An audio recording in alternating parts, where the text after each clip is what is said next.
안녕하세요. 이번 시간은 그 채널에 대해서 좀 말씀을 드리려고 합니다. 이렇게 선을 긋는 이렇게 채널을 작도를 하는 그거에 대해서 잠깐 한번 설명을 해보려고 합니다. 자, 예를 들어서 이제 우리가 그 어떤 채널을 그으려면은 세 지점이 나와야 돼요. 예를 들어서 뭐 엘리어트 뭐 뭐 1파, 2파. 그러니까 예를 들어서 이런 그러니까 선이 나왔다고 뭐 우리가 생각을 해보면 이 지금 1파, 2파가 이렇게 됐어요. 그러면은 우리가 뭐 채널을 긋는다는 것은 이 지금 이게 지금 그 뭡니까? 이렇게 상승을 하고 있기 때문에 이 상승을 할 때에는 이 저점을 이어주는 거예요. 그래서 채널이 이제 어떻게 나오냐면은 여기서 이제 뭐 이런 형식으로 나오는 거. 여기 지금 현재 저점을 이렇게 뭐 이렇게 찝어주는 거예요. 이렇게.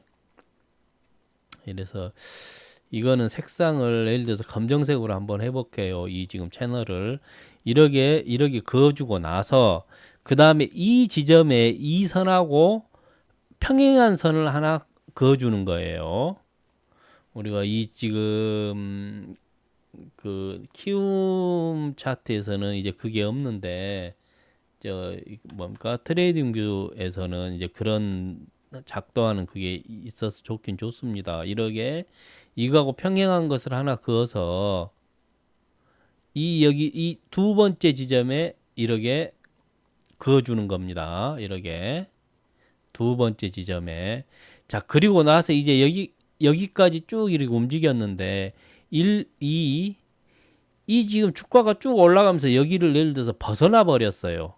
여기를 벗어나지 않는다고 하면 이제 않는다고 하면은 이 지금 채널이 계속 유지가 되는 건데 이걸 벗어나서 예를 들어서 이제 1, 2 해가지고 이제 엘리어트 만약에 파동이 됐던 뭐가 됐든 해가지고 이게 예를 들어서 한 이렇게 3파가 이제 이런 형식으로 만약에 돼버렸다고 쳐요. 다시 흰색으로 해야 되겠죠? 이런 식으로 돼버렸어요. 이렇게 이 지금 채널을 벗어나 버렸어요. 그래서 이제 여기에서 끝났어요. 그리고 나서 또 예를 들어서 다시 그러니까 이렇게 그 사파가 그러니까 다시 예를 들어서 뭐 한 이 정도 선에서 맞고 그러니까 올라가면은 최고로 좋겠죠. 4파 이제 5파 이제 예를 들어서 뭐 이런 형식으로 진행이 뭐 됐다고 쳐요. 그러면은 우리가 이제 1번 1파, 2파에서 이 지금 현재 세 지점을 놓고 그었는데 이제 지금 현재 이때에는 자 1, 2, 3파까지 해서 지점이 1, 2, 3, 4까지 그러니까 지점이 이렇게 진행이 된 상태예요. 지금 이거하고 이거는 진행이 안 된 상태예요. 그러니까 이거하고 이거는 진행이 안 된 상태입니다. 일단은 지금 이렇게 1, 2, 3 그러니까 여기까지만 지금 진행이 돼서 이게 이제 약간 이렇게 떨어지고 있는 상황이겠죠. 그래야지 이 지금 꼭지점이 나와야지 다시 그을 수가 있는 거니까. 그래서 다시 선을 여기서부터까지 이렇게 긋는 거예요. 그리고 나서 이거하고 평행한 선을 다시 또 여기 저점에다 대고 이렇게 그어줘야 돼요. 자, 한번 이것을 이렇게 그어서 보겠습니다. 우리가 자 여기서부터 여기 이 지점 이 지점에다가 이렇게 제가 뭐 그어줘야 된다고 했죠. 예를 들어서 이제 이거는 색상을 예를 들어서 뭐 이렇게 빨간색으로 한번 표시해 볼게요. 새로. 그래서 이제 다시 또 이거하고 평행인 선을 여기에다 맞춰줘야 되겠죠. 여기 이 지점. 이 지점에다가 이렇게 맞춰주는 겁니다. 그리고 이제 아직 지금 이 지점이 안 나왔기 때문에 이제 이런 선이 그러니까 유지가 되는 거예요. 자, 그래서 다시 또 그러니까 예를 들어서 A, B 1, 2, 3, 4, 5. 근데 이 지금 여기 이 선을 그러니까 예를 들어서 이게 지금 그 이제 그 4파, 5파 그러니까 올라가는 자리다고 하면은 다시 또 그을 수가 있어요. 1, 2, 3으로 해서 지금 여기서부터 여기까지 다시 또 그을 수가 있습니다. 그러니까 채널 자체를 물론 여기를 그러니까 지금 현재 벗어나지 않았기 때문에 여기서는 그리지 않아도 크게 그러니까 상관은 없어요. 그렇지만은 이 진행이 되는 것을 보고 자기가 임의적으로 그래 나 그냥 여기하고 이 지점을 향해서 한번 또 그어 볼래 하면은 이렇게 그어지는 겁니다. 그래서 이것을 예를 들어서 뭐 이렇게 파란색으로 한번 해보죠. 이렇게 되는 겁니다. 선이. 그래서 또 이제 또 이 선하고 지금 평행인 선을 지금 여기 이 지점에다 맞춰야 돼요. 여기 이 지점. 여기 이 지점에서 맞춰가지고 다시 또 이렇게 평행인 이런 선을 이렇게 그어주는 겁니다. 그러니까 우리가 이런 어떤 채널을 그을 때는 이런 형식으로 해서 이렇게 그어주는 겁니다.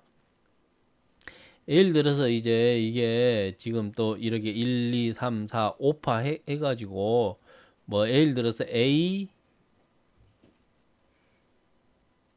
뭐 A 뭐 B에서 한 이 정도 그러니까 만약에 이렇게 진행이 됐다고 쳐요. 그러니까 그러면 점이 또 1, 2, 3, 세 개가 그러니까 나온 형태가 됩니다. 그러면은 다시 이제 이 지점으로 해서 또 우리가 채널을 그을 수가 있습니다. 그러니까 지금 이제 뭐 밑으로 하락한 부분에서 뭐 있어서는 이제 A, B 해가지고 이렇게 그러니까 세 점이 1, 2, 3 해가지고 세 점이 나오는 거죠. 그래서 이 선하고 이 선하고 이어주는 겁니다. 이렇게. 그래서 어, 이 색은 또 뭘로? 이 색은 노란색으로 한번 표시해 볼게요. 자, 그리고 나서 이제 다시 또 이 선하고 평행인 선을 또 여기다 하나 그어주는 겁니다. 그렇게 하면은 이제 여기에 맞춰서 이런 형식으로 그어주는 겁니다. 자, 근데 이제 이 지금 현재 이제 이게 쭉 이렇게 진행이 돼가지고 다시 또 예를 들어서 이런 형식으로 밑으로 그러면 내려와 버렸어요.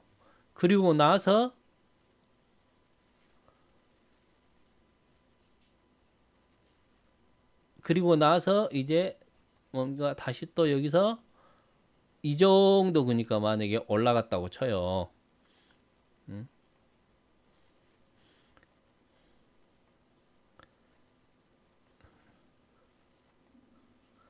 이 색이 전부 다 이제 흰색이 돼야 되겠죠. 채널선이니 저 그 뭔가 주가가 움직이는 지금 선이었으니까 파란색이 아니라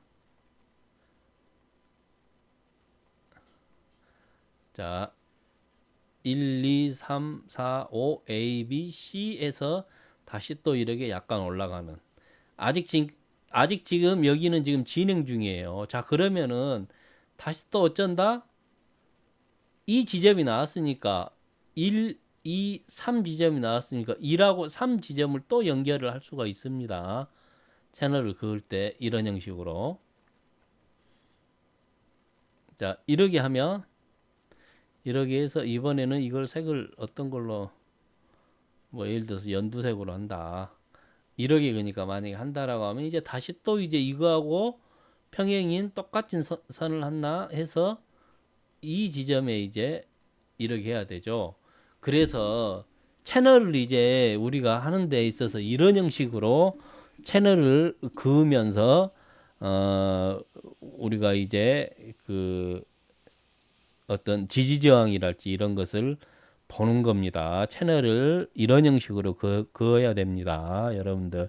이제 원칙상 이렇게 연두색으로 돼 있으면 여기 가운데 선을 하나 더 이 지금 이 여기하고 이 선하고 이 선하고의 가운데 선을 하나 그어주는 게 정석입니다. 여기서도 마찬가지고 근데 저는 이제 다 생략을 했는데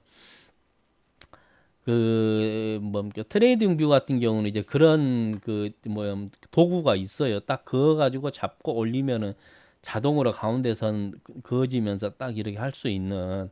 근데 이 지금 키움증권에는 이제 그런 기능이 없어서 저는 그냥 이런 형식으로 해서 그어 봤습니다. 자, 그래서 우리가 이제 이런 채널 기법을 하는 데 있어서 이런 형식으로 채널을 긋는다라고 일단은 알고 계십시오. 근데 여기에서 이제 우리가 또 엄청 중요한 게 하나 있습니다. 우리가 이 지금 현재 채널을 긋는 데 있어서 그 대부분 이제 물론 정확히 아시는 분들은 또 정확히 설명을 하시는데 이 지금 채널 기법을 설명을 하면서 그 차트 형태에 대해서 지금 말씀을 안 하시는 분들이 너무 많아요. 자, 그러니까 그 선형 차트를 쓸 것인가 또는 이 로그 차트를 쓸 것인가 이거에 대해서 이야기를 안 하시는 분이 많아요.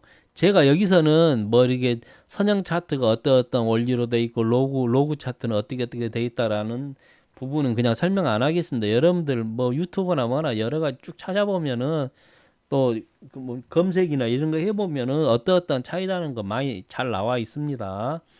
자, 그래서 이 지금 선형 차트하고 로그 차트 이 두 가지 유형으로 해서 제가 채널을 한번 그어 보겠습니다. 어떤 차이가 있는지. 자, 예를 들어서 내가 지금 여기 지점에서 지금 여기 지점까지 해서 이렇게 채널을 그었다고 그러면 우리가 생각을 해보게요. 자, 그러면 이제 여기하고 지금 똑같은 거 하나 지금 해서 여기 제일 위에다가 이제 올려줘야 되겠죠. 여기. 자, 제가 그 채널을 그러니까 이런 형식으로 그었어요. 자, 그러면은 이게 지금 키움에서는 이제 이 지금 캔들을 눌러가지고 이 유형 이렇게 나온 거 옆에 속성이라고 있어요. 여기에 보면 Y축 변환해가지고 로그 적용 이렇게 나와 있죠. 이거는 지금 현재 로그 적용이 지금 된 거니까 그 하나의 차트예요. 그러니까 지금 이거는 로그 차트입니다. 로그 차트. 근데 이 지금 로그 차트에다가 이렇게 그었어요. 근데 이것을 한번 이 지금 로그 차트를 풀면 이게 지금 선형 차트가 되거든요. 자, 선형 차트가 될 때 어떻게 지금 나타나는가 한번 보십시오. 선형 차트를 보니까 이 채널을 그어 놓는 게 지금 이런 형식으로 변해 버렸어요. 제가 이 두 가지 차이를 왜 이렇게 보여주냐면은 여러분들은 반드시 그 차트를 할 때 여러분들은 이 로그 차트를 항상 사용을 하셔야 됩니다. 선형 차트를 사용을 하면 안 돼요. 물론 이제 어떤 초단타에서 1분봉 같은 데에서 아주 이렇게 좁은 범위 내에서 이렇게 채널을 긋고 하는 거에 대해서는 그렇게 큰 차이는 나지 않을 수도 있어요. 예를 들어서. 근데 이제 그런 것을 떠나서 무조건 로그 차트를 써줘야 됩니다. 이 부분 반드시 그러니까 그 체크를 해서 여러분들 지금 현재 차트 형태가 어떻게 설정이 되어 있는가를 한번 유심 있게 잘 보고 이런 어떤 로그 차트를 꼭 그 설정을 해서 사용을 하셔야 됩니다. 그러니까 특히나 이런 어떤 그 뭐 사선을 긋고 어떤 뭔가를 보려고 하면은 반드시 이런 그 뭐 로그 차트를 그냥 써줘야 돼요. 그러니까 이 지금 예를 들어서 이런 어떤 가격 있잖아요. 가로로 해서 예를 들어서 뭐 이렇게 지지저항을 본다. 어? 이제 이런 형식으로 어떤 가로선을 본다고 했을 때에는 뭐 굳이 그니까 뭐 선형 차트가 됐든 로그 차트가 됐든 상관이 없지만 특히 이런 사선 이런 식으로 사선을 그으면서 우리가 어떤 채널을 그으면서 뭔가를 한다고 했을 때에는 반드시 차트 형태를 로그 차트로 해줘야 된다라는 그 부분 명심해서 우리가 그 이런 어떤 실수를 범하면 안 됩니다. 그래서 오늘은 이제 제가 간단히 이제 채널을 어떤 형식으로 긋고 또 이 채널을 그으려면은 반드시 차트는 이 로그 차트를 사용을 해야지 왜곡이 상당히 좀 덜 하다는 거예요. 상당히 덜 합니다. 이런 어떤 차트를 써줘야지. 이상입니다.